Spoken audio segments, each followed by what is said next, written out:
don't get diverted by some other shiny object, remain committed. It's funny. Sometimes you find lightning strikes again and again. In the case of that company that does the surveys, they started 5 years ago sort of just testing different releases and then said, let's just test a survey. And they did it and it worked really well to the point that they were able to just do that annually and do that across 30 some different markets, verticals. And so Wow. It's very repetitive, but each time it works because what happens is they're really good at asking the questions that people want to know the answer to right now today. Some of the recent questions were like, coming out of the pandemic, workplace culture's changing, and are you having challenges there? People not wanting to come back into the office. Is AI a threat to your, a fear among your staff? Things around that could, people might want to know the answer to. Just talk to others, brainstorm. If you get the right questions, a lot of people want to know the answer.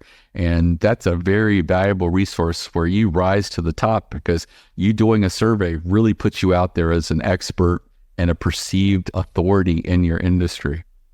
Love it. Love it. So people should go to ereleases.com. Anything else you want to tell them to check out, Mickie, because you've been doing this a long time?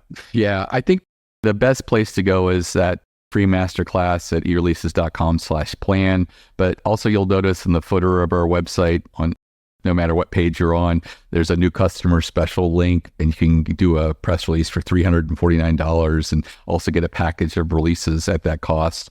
And when it comes to writing, I am now telling people, try to do it yourself. You can lean on AI, but never go to AI and let them choose what to write about, ChatGPT or any of these places. They have been trained on the 97% of press releases that fail to get earned to media. So you always approach it with these strategic press release ideas that you'll learn about in the masterclass.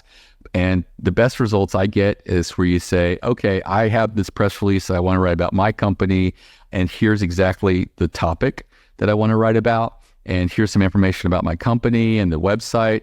How would you structure this press release? And then it gives you the structure. And then say, okay, give me 10 headline versions for this press release.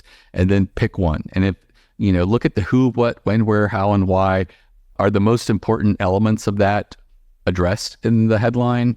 They don't all have to be addressed in the headline. Usually the opening paragraph, definitely. But is there something missing in the headline?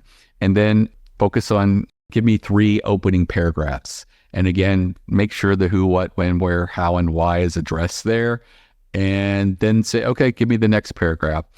One area I'd recommend you spend a lot of time on is a quote.